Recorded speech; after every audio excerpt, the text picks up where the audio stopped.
Out podcast. I'm your host, Jordan, here with the other half of the Wet Bandits. Harry's on vacation. Marv is well shaved and clean for this edition of the show. How you doing tonight, Russ? I'm doing pretty good, Jordan. How you doing, buddy? Buddy, I'm good. I'm glad to have you on with us. It's like old times, ain't it? Oh man, starting the old bus back up. You're right, cranking her up. Buddy, we're going to talk about this that big orange and white game this weekend. We're going to talk some basketball portal news because we got a little bit to talk about there. And then we're going to talk about the Basevols. We're going to take a trip around the diamond. You ready to roll with it? I'm ready when you are, brother. Man, okay. So let's talk about that game in Neyland on Saturday, buddy. I mean, there was only 10,000 people allowed to be there. Wasn't it?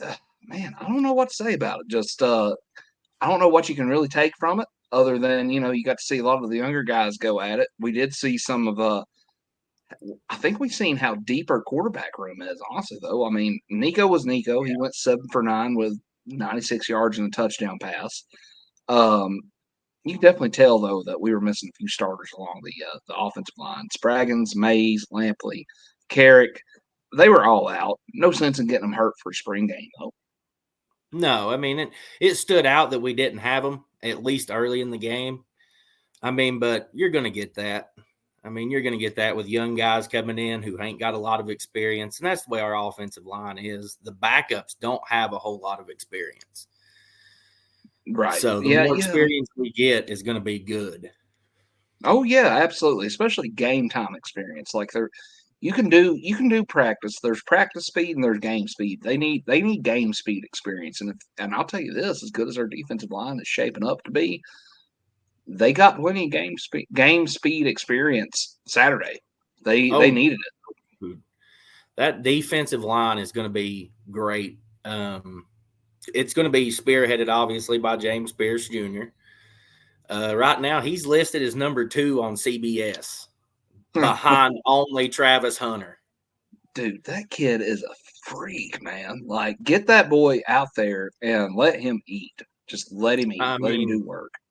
He did great last year on a team who, in a lot of people's eyes, under-succeeded what they should have been. But he over-succeeded what anybody probably even thought that kid had in him.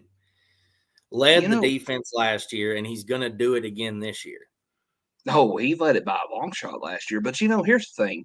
I know we all got caught up in the idea of that Orange Bowl with Joe.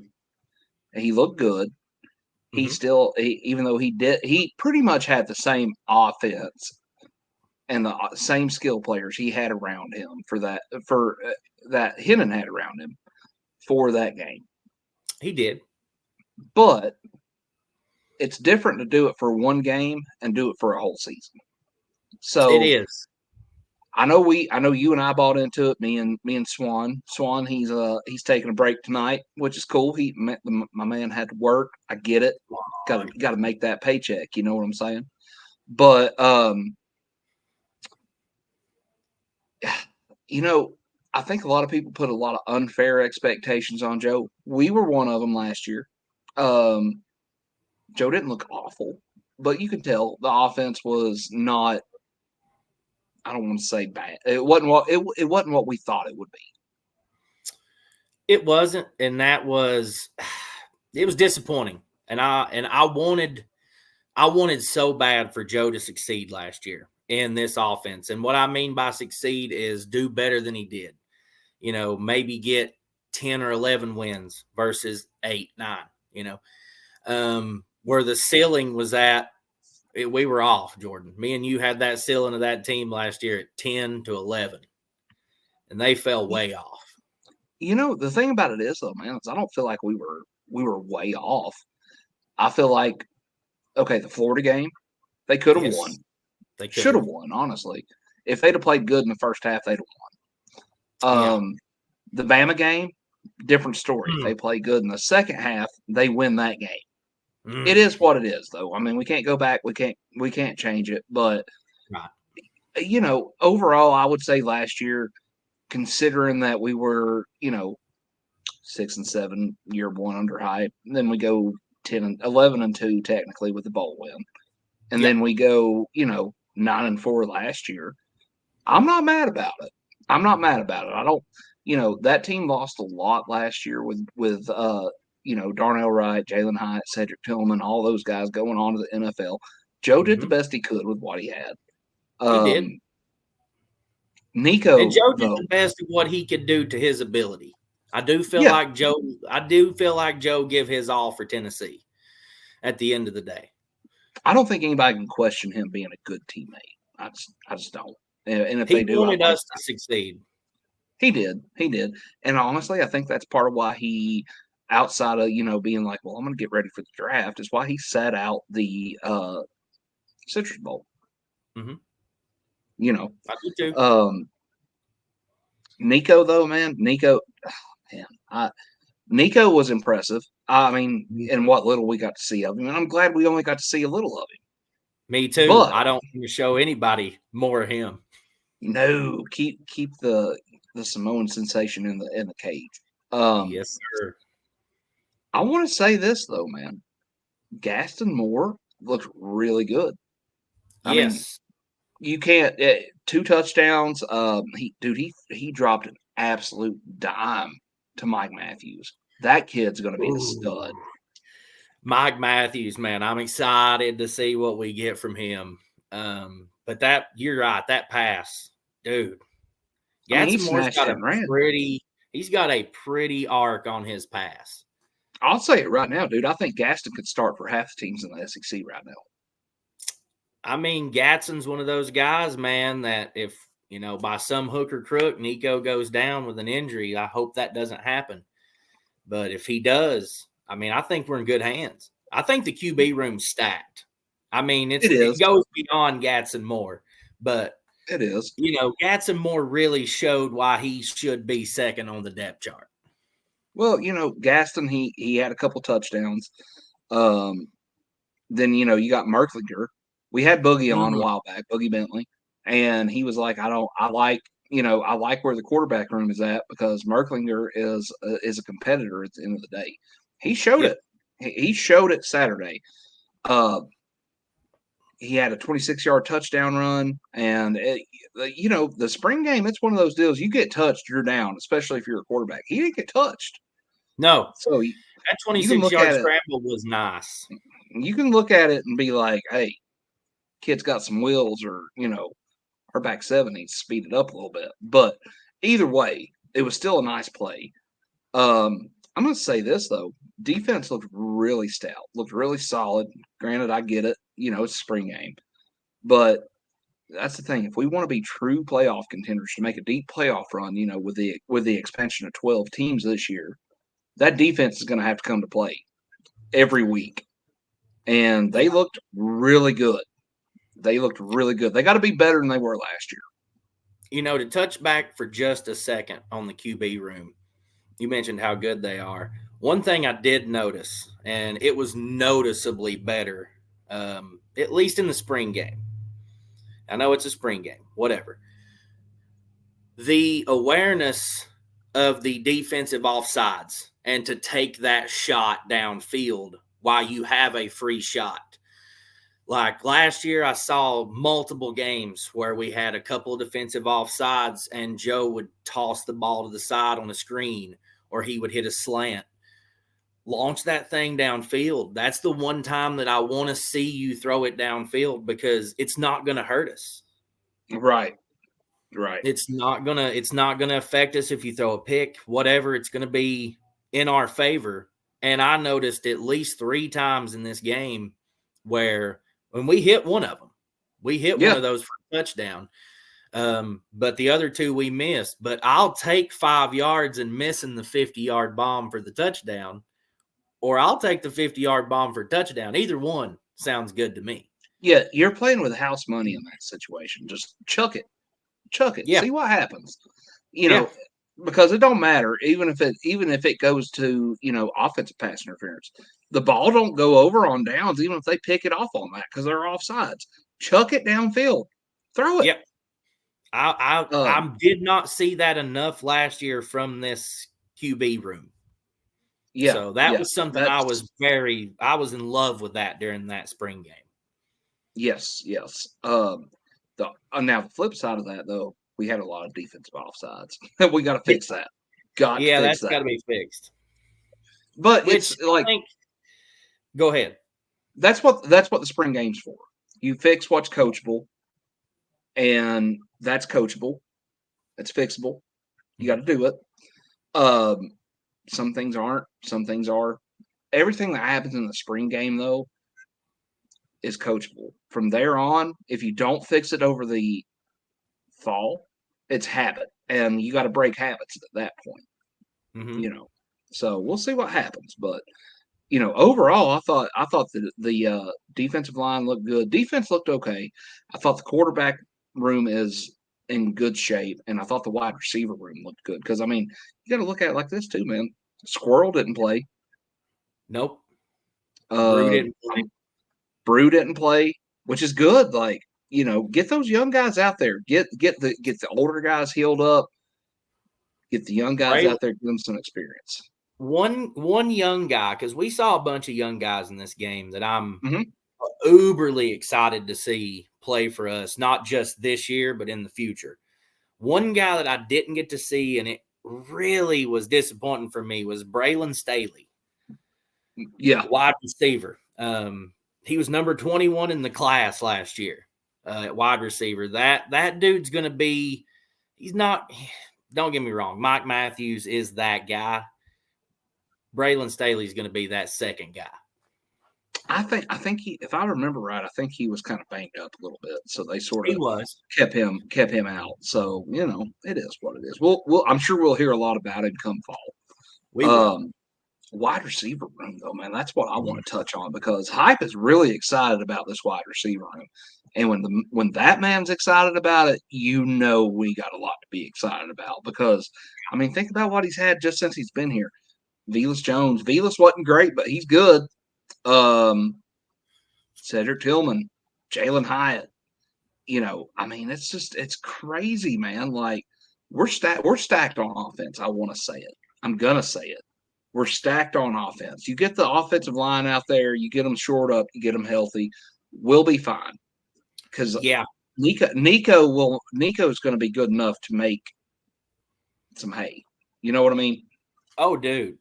The offense is the least of my worries. I think the biggest worry for me on this entire team might be the back seven on defense. Yeah, Everywhere yeah. else, I think we're going to be fine.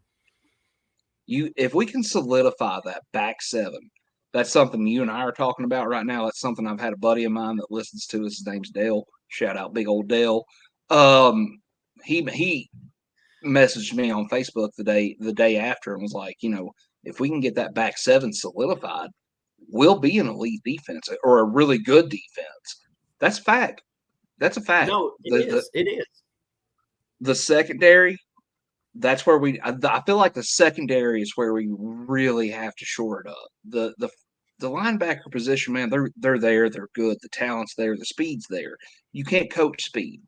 It's there, I think. Mhm. Just gotta let them learn the scheme, let them do their thing. They're gonna miss some stuff on the fly, especially in a game situation. That's just the way it is. They're gonna miss some stuff, and it's gonna probably be big when they miss it. But that's what happens Now, when you play the young guys. now, do you think that that's the reason that they moved Boo Carter to nickelback for us? I think that's a lot of it. I think I he. I mean, think that's a lot of it. That I do kid's a too. freak. He is, and he can play just about every position on the field. And I think putting him right there is going to be cash for us. I think. I think having him back there on that back. I think he might be the most talented secondary player we've had since Eric Berry. I'm gonna say it. Ooh. I'm gonna say it. You know, I Dude, can't really put my finger on another guy who brings in the athleticism that Boo Carter brings in the way Barry did.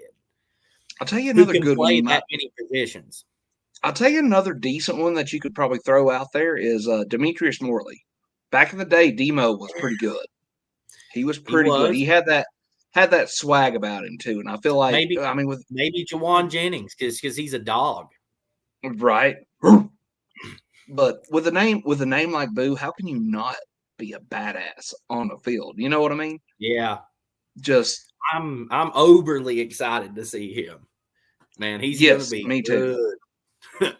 I'll tell you what else too, man. I'll tell you where I think he'll make another difference, a big difference at actually, is the special teams game, return game in particular, especially on punt return. They Yes. worked him there all spring. So, we don't have D. Williams coming back. We've lost that luxury. He went to graduation, whatever it was he did. And man, like he could be a game breaker there. Because last year without D. Williams, we probably don't win that Texas A&M game. Oh yeah, he was the driving factor for that win.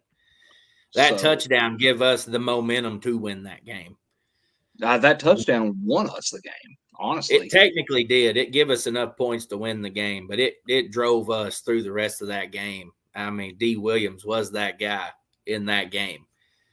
No, D. But Williams was awesome as a returner though all season last year. oh yeah, absolutely. He was the last guy since really probably Cordero Patterson that we've had to be to where he gets the ball on a return. You're kind of like holding your breath, like is he gonna if he's got a chance to return it, is he gonna house it? Is he making house calls, or is he gonna take the knee and play it out? Well, if you remember late in the season, people stopped kicking him the ball. They was Oh like, yeah, "Nah, we ain't doing this." no, we ain't playing that game. No, they knew what But could happen. I mean, if he got Joe within 40 yards, we're scoring. yeah, there you go. And that's what I'm kind of getting at here is we need that guy to Tennessee needs that guy to put us in a scoring position to where even if it's 3, you come away from that drive and you're like, okay, we got points out of it. That was big. 3's better than nothing. You got to do what you got to do with it. Yep, Obviously, we want 6, but we do. there's the thing. I will say this though. Going back to Citrus Bowl, Nico is a good runner. I want to see Nico bulk up a little bit and be able to run, and not feel like, oh God, he's going to blow out a knee when he's running. You know what I mean? Like I No want to ACLs there. avoid that, but at the same time, it's like, well, you got to catch him to blow out a knee. So Yeah, dude, Nico is holding back, and I think that's on purpose. I think the coaching staff's holding him back a little bit, telling him, "Look, don't give everything out of your holster yet. Use that against Bama. Use that against Georgia. Use that against Oklahoma in Norman. yeah, Do it somewhere that it's gonna surprise somebody. It ain't gonna surprise us. We know you're gonna be good. right. The schedule this year, man, we'll dive into that some more over the summer, but the schedule this year, buddy, it's pretty savage starting with that Oklahoma game. But it's okay. I'll give you a fun stat on that schedule. We're the first team in SEC history since 1965, Tulane, to have 4 at-home games in the SEC in a row. I've seen that, and that's wild to me, man. That is wild to me because it starts what with Florida. We got Florida. Starts with Florida and ends with, I want to say, Georgia. No, we got to go to Georgia because Georgia was up here. Okay, then maybe Georgia's it's Bama. The game. Okay, yeah, that would make maybe sense. Maybe it's Bama. I know that there's a 5-week span. We've got 4 games at home, and they're separated by a bye week. Florida comes to town, Kentucky comes to town, Alabama comes to town. Who would be the other one? Vanderbilt? No, it wouldn't be Vandy. No, it wouldn't be Vandy. We played them here. Yeah. I don't know. I'll have to look. But I know that's got to be at least 3 out of the 4. I just thought that was a weird stat to hear. It is, especially with it being 2024. That happened in 65. I mean, that's crazy. It is, man. Like that. That's crazy. I'm trying. And we're the beneficiaries. What? Right? Here's this, and I'll say this. This is how far Tennessee football has came in the last 10 years. 10 years ago, we're like, it don't matter where we play them at, we're losing. I mean, yep. There's not a game on that football schedule this upcoming season. And again, we'll break it down come over the summer because we got we got plenty of content to put out over the summer to talk about that with. But there's not a game on that schedule that we should lose. You know what I mean? Not saying we There's can't lose them, but we there's shouldn't lose two. them. There's two on the schedule that jumps out for me. Like you said, we'll jump into the schedule later on in the summer and stuff. But there's two on the schedule that jumps out for me: Oklahoma and Georgia. That's my two. That's my two. I mean, I they're road mean, the games, man. rest of these games are winnable, man. They're road games. Even though they're road games, are still winnable. But we know what kind of issues we've had winning on the road the last 2-3 years. You got to be concerned for them.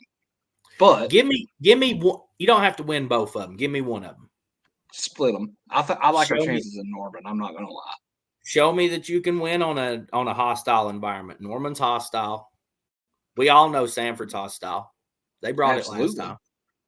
They brought it. Absolutely. Eric Ainge. That being said, I do want to shout out a couple of the younger dudes on defense though, man. Edwin Spiller, freshman. He's a freshman. Round the ball a lot, 6 tackles and a sack. Jeremiah Tellender had 2 sacks, 4 tackles. And man, I want to say this. I think one of the big steps, of course, we already knew we were probably going to have one, but one of the big steps in becoming an elite defense is having an elite pass rush. I think we may have it. If nothing else, we'll have a deep pass rush. You know what I mean? I'm excited to see if Edwin Spiller does the things that he did in this game and is around the ball as much as he was in this game against SEC opponents, along with James Pierce Jr. This defense is going to be dangerous in the front, at least the front 4, if not the front 7. Yeah, well, we've got a lot of people coming back along the defensive line too, so it's going to be a fun year. I think. I really do think it's going to be a fun year. We probably I'm glad won't to know see much. Amari Thomas. Yeah. We've got the defensive line. I think that's why everybody's like, well, the back 7. The defensive line is short up. Mm-hmm. It's just a matter of performing. The back 7, we don't know a lot about them. They're young, and that's fine. They're young for a reason because the coaching staff sent most of the secondary packing last year because they sucked high and tit. Mm-hmm. But what do? That's what we're going to go to battle with who we got, and who we got's who we've got. Plain and simple. Well, you throw enough new paint at the wall, something's going to stick, Jordan. Absolutely. And surely one of these young talents that we brought in, guys that we've mentioned on this podcast tonight, are going to make a difference. They have to. Maybe not everybody, but somebody will. It's one of those things, man. The same guy don't have to do it every Saturday. But nope. Just make it a team effort. There's no I in team. There is an M and an E for somebody gets to be a smart mouth. But I'll do it. By God, there's a me. But you know what I mean. It's very team. Absolutely. Most definitely. Absolutely. One guy's not going to make a team, but one guy can break a team. We know that. We've seen it. That being said, though, one thing I do want to say about the offensive line before we kind of go into our debate segment that I've got planned for us here. Even with 4 starters out, man, the offensive line seemed to do really well run blocking. They opened up a few holes, and maybe it was due to talent. D. Samp and Bishop, they're going to be good backs. We still haven't seen a whole lot of Cam Selden. He's kind of banged up. We got Peyton Lewis, 4-star running back coming in. It's going to be fun, man. That running back room is loaded. Yeah, we've got a good running back room. I enjoy it. I enjoy the running back room, which Dylan Sampson, I've been praising him since he was a freshman. So I'm excited to see him get to lead this backfield. Yes. And here's a fun stat. Everybody who isn't a Tennessee fan, who doesn't watch us every Saturday, they'll look at the stat book, and we're a passing team, right, Jordan? Right. We're a passing team. We have 2,500 rushing yards in the last 3 seasons under Heupel, each season. 2,500 or more. That's at least 2,500 yards or more in the last 3 seasons since Hop took over. And the passing yards is not far ahead of that. They're balanced. Dude, it's honestly, he runs the ball more than he passes. The only reason You know the what? passing stat is so crazy is because we have such an open play from running the ball. Right. You brought that up. I'm gonna bring this up too. I seen a list. ESPN put a list out of their top 25 college football coaches. Heupel didn't even receive a single vote for the top 25. Wow. Yeah. Disrespect, I mean, but dude, look, I'm not one that's going to sit here and toot our guy's horn, toot all day long. I'm not going to say Heupel's the best coach in the league or even in the SEC, because I firmly believe there's probably 2 guys that's ahead of him. But I'm telling you right now, Hop's not that far off. I mean, look at what he's done for us as a university. I mean, we had guys in here. We used to be a blue blood of college football, Jordan. And we've had guys come in here and almost wreck this program because they don't know how to run it. Yeah. This guy's worst season to this point is 7 wins. What do you do? What do you do? Like, let them keep sleeping on him. Their biggest thing is they say his offense is a gimmick. If it's a gimmick, stop us. 40 points a game is a gimmick? Stop you us. Ain't stopped it in 3 seasons. That's what I'm saying. There's been one team that's been able to stop it, and it's been Georgia. That's it. Georgia. Granted, And that's the one team you've got to. That's the one team you've got to get past. I think Hype will figure out a way how to do it eventually. I do. I hope it's this year, but we'll see. It takes years of recruiting. It takes matching what they have to back up the things that they start. I mean, they're starting 5-star guys, and they backing them up with 5-star guys. Exactly. It's hard to mess with that kind of depth until you have that kind of depth. And then it becomes a scheme game. Kirby, how good is your scheme when we've got another 5-star guy to come in and help this guy who's tired? Right. It's that blew my mind. I seen that and I'm like, how does he not receive a single vote when you've got guys like Kiffin? Please tell me Shane Beamer didn't get a vote. I didn't see it, but I want to say I didn't really look that far into it. I just kind of skimmed over it enough to see that Josh Heupel didn't get one, and it's like, dude, y'all kidding me? I would almost bet you money Beamer got one though.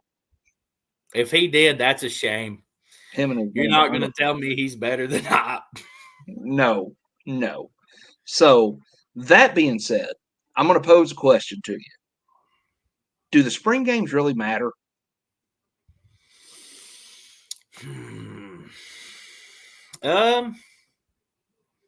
Yes and no. If I can take that stance on it. Which side are you taking? Like, if you've got a gun to your head, no questions asked, which side are you taking? Yes. Okay.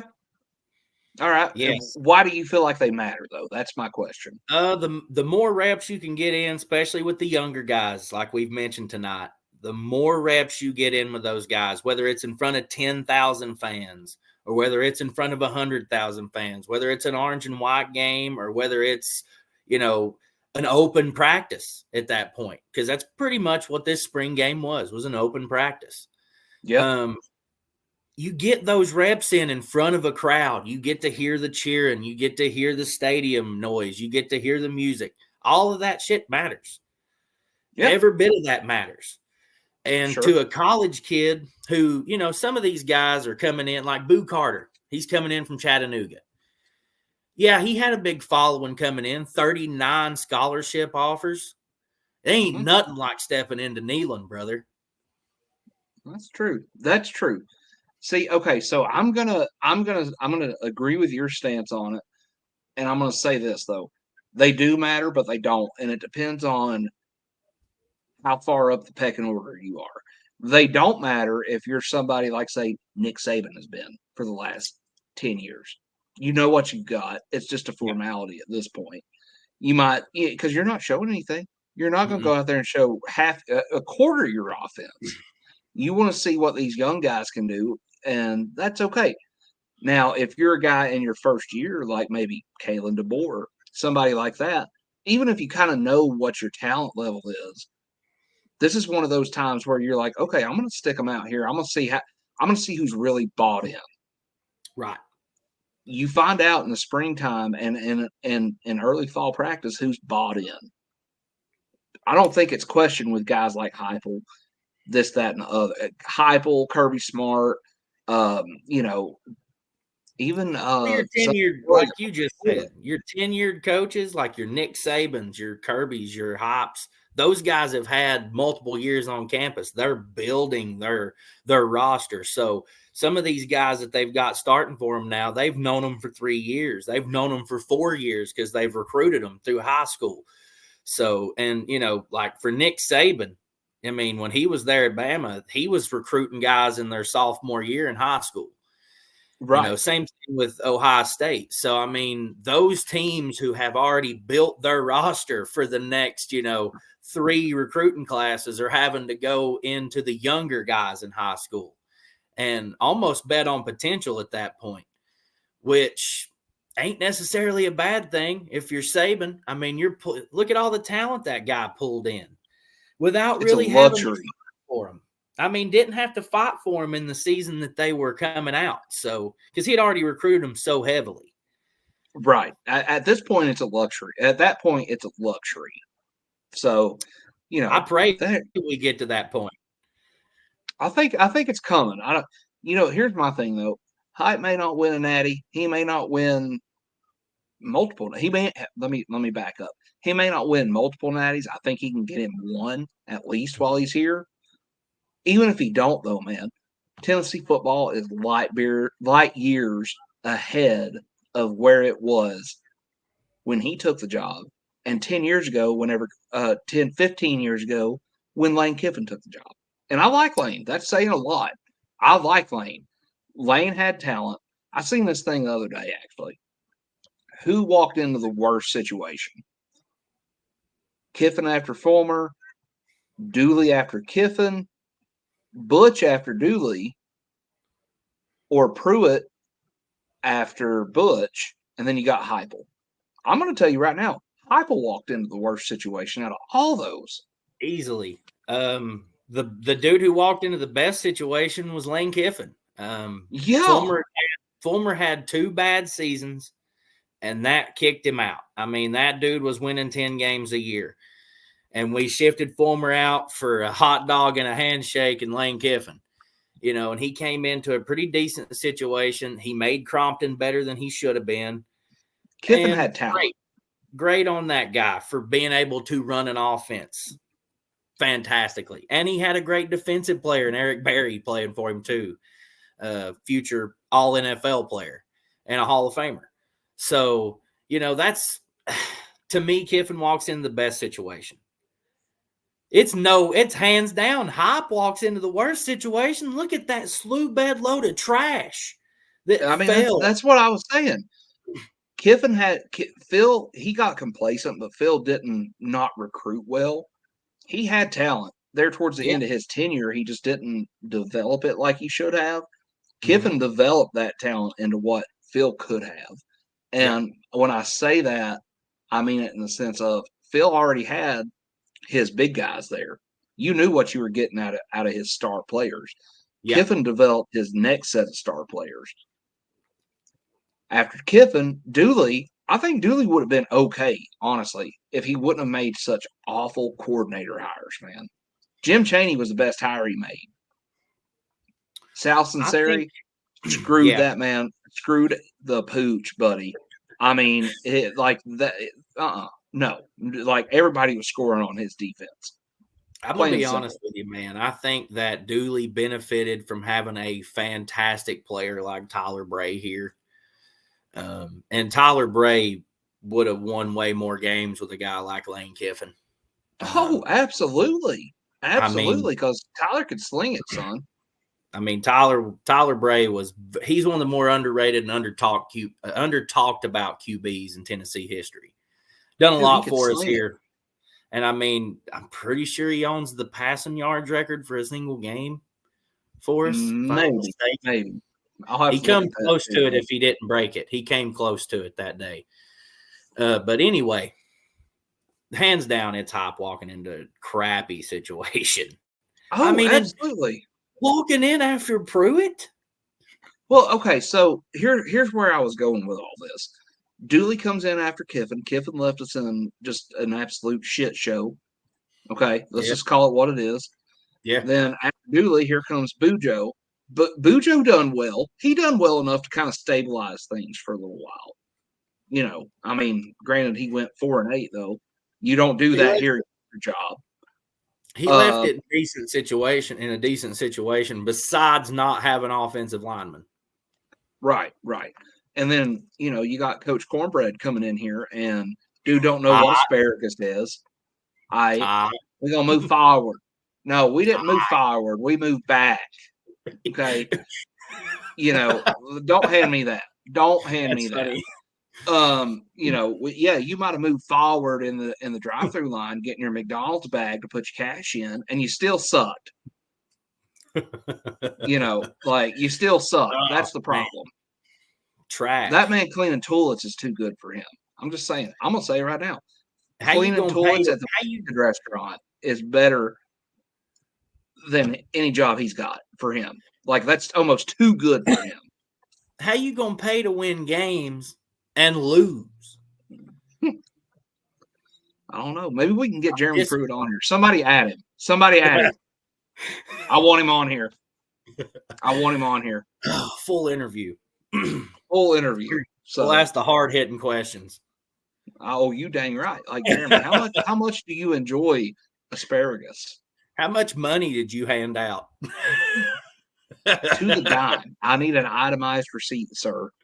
How'd Sue and us go for you? Bill. That being said, though, buddy, so we've had some movement on the basketball transfer portal front. Nice. Darlington Dubar. I seen both that. him and the kid from Belmont. I can't. The kid from Belmont. His name escapes me at the moment. Oh man. Both of them though are we're on campus this weekend for the Orange and White game. Mm-hmm. Dubar committed though. He's here. He's a ball. Him and here's the thing about him though. Him and fellow Vol target Chaz Lanier, top 4 in offensive in the country in offensive efficiency last year. The only ones ahead of him, other ones in the top 4, I can't remember the other guy, but the other one was Zach Edey. Oh, so you're shitting in high cotton there. Easy to have that much when you sit in the paint all the time. Camping, Coleman, trash. Oh, Coleman. That being said, sounds like there were some rumblings that Jemai Mashak wouldn't be back. He's coming back. That's what's been said. Adu though, man, Jonas Adu. Supposedly, okay, he was leaving. He was going to leave for the draft. His agent said, Jonas, I think you can go to the draft, and you'll get drafted, maybe late second round or whatever. Mm-hmm. Well, I guess Jonas wasn't happy with that analysis, and he cut his agent loose. So from what I've heard, and his agent, Bass, I hate to say it, his agent was probably right. Jonas, no, you're not going to the NBA this year. You're not. Hired a new agent. His new agent was like, well, you should ask Tennessee for double the money on your NIL deal. And Ricky Dale and the staff said, nope, see you, bye. Yeah, bud. I mean, did anybody watch the Purdue game? This is where I'm going to give Purdue a little bit of credit. Zach Edey owned Jonas. Owned him. Estrella did better. Well, here's the thing. Seemed like this year, and Jonas has improved a ton. I don't want to knock him. He had his games. He did. But it seemed like this year when we played a team with a physical big man, not just a physical big man, but a big man that could just, push him around. Jonas didn't have an answer for him. Jonas couldn't handle it. Nope. he got owned. Didn't And he like the looked physical basketball. no, he looked timid as a kitten against Edey. And Afraid he's going to get by, bumped into. Afraid he's going to get hurt. I mean, I would right. be too, somebody that big, but here's the Yeah, thing. somebody that big Use that could your also size. stab you. Use your size, bud. Yeah. I mean, somebody you're a big that guy damn big. too. Right. It's kind of like in the post, the way I look at post play in college basketball, especially, it's kind of like offensive line, defensive line. Low man's going to win. Mm-hmm. And Really Jonas ain't going to do it. Jonas couldn't push my big ass out of the lane. All right. Not when he wanted, not if he wanted to. That's just the way it is. He might steal the ball from you, but I can back him down. That's right. I'll back him down like juvenile, son. Yeah. Just it'd be don't easy. even. That's cupcake work right here. There you go. That's like handle my light work, That's what I've been told though, or what I've heard anyway, is that that he wanted double the NIL money, and the staff was like, "Nope, see you later, Jonas." I think it's funny that anybody off of this team besides Dalton Connect thought that they were going to be an NBA player. Yeah, that's true. I'm not being harsh, but we didn't have another NBA style player on this team but Dalton Connect. Yeah, that's true. That's true.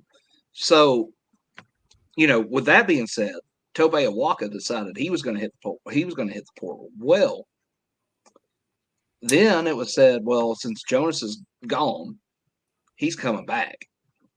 Which that's probably a pretty solid assessment, I would say.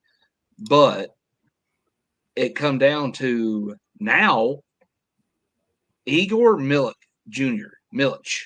from Charlotte, 6'9". That's the new name to watch in the portal. Word has it, Tobe is on wait and see mode. If we take him, Tobe's gone. Which I don't blame him. I can't be mad at the kid. Like, no, do what's best for you, buddy.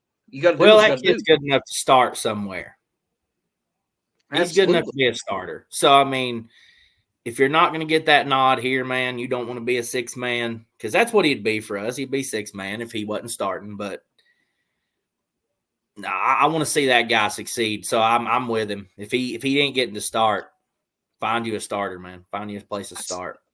I still want to see him here, though, man. Like that kid's toughness, I love it. I fell in love with how that boy plays ball the last 10 games of the season. Like he gets down there, dude, and he bangs like a screen door in a hurricane. I love it.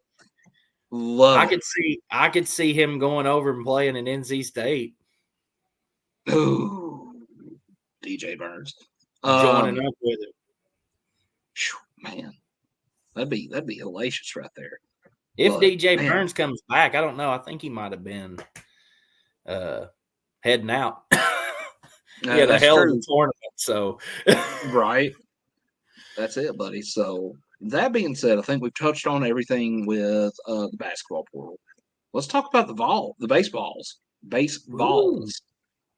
So did you know the Tennessee baseball team is your current home run leader in all of college baseball with 101 on the season?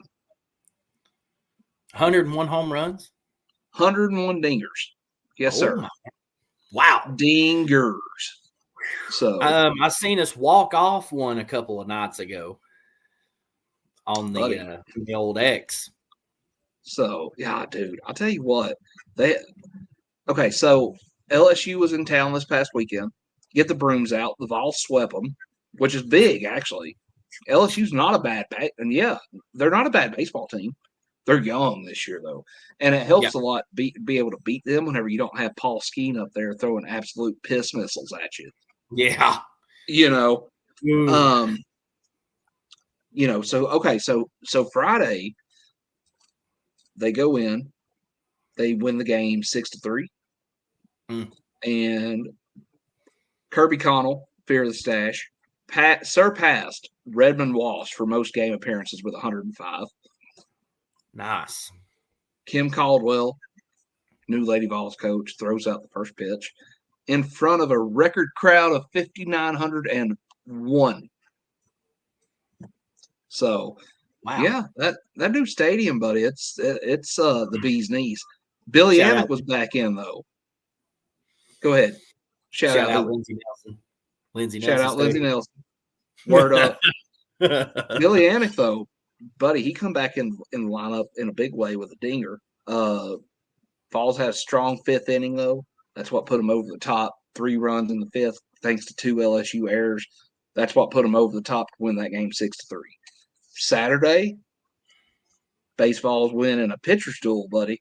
True pitcher's duel, 3-1 in front of another record crowd, 6,155. Yeah, don't tell me Wow. the orange and white game didn't help with that. You know what I mean? Yeah. But Yep. still, People was like, "Hey, we're done watching this. Let's go watch the baseballs." right? Drew Beam got the win, moved to 5-1 on the season. Nate Snead gets his 3rd save on the year. 3-1. You take it how you can get it. Previous attendance record. This is a fun fact. Previous attendance record was 5,086. That record has already been broken 13 times this season. Don't tell us Vol fans don't show up and show out. Vitello, son. I mean, he has changed the culture for the baseball team. We've been saying it for years, but I mean, he just keeps breaking records, so we keep saying it. He's like DJ Khaled, man. All he does is win. Then we go to Sunday. Vols win 8-4. Get the brooms out, baby. Sweep them.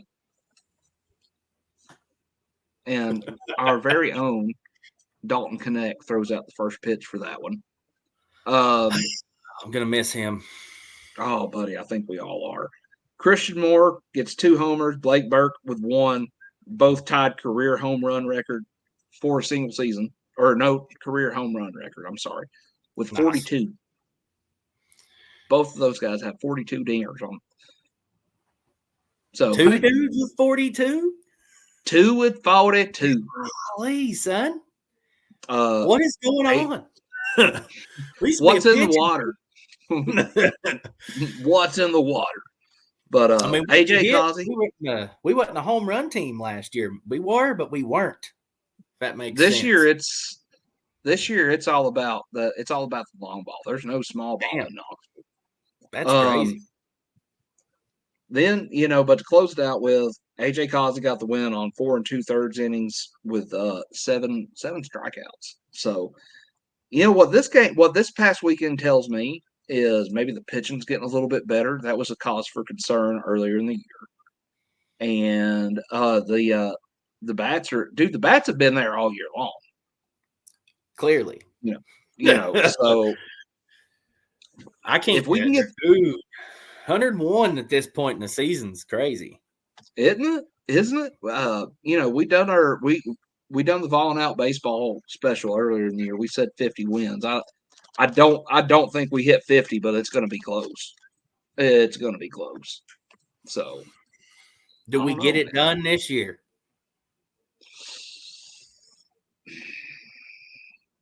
Probably not. I mean, I hate to say it. That's a BBS in me. Yeah, I know. Syndrome. I don't want to get my hopes up. It's like I didn't say we was going to win the NCAA tournament. Look what happened. It's like Otis Driftwood said in Devil's Rejects. I always keep my expectations low, so I'm never disappointed. Yep. Oh man. not being the best movie, but not on here. Oh yeah, not on here. PG-13 on here. Need to watch those movies out there if you haven't, though. They're good.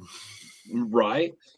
Buddy. That being said, I think we've touched on just a little bit of everything we wanted to tonight. You ready to put a bow on it? We can put a bow on it. Let's put a big orange bow on it. We'll end it how we usually end it. Go damn Vols. Go damn Vols, brother. Yes, sir.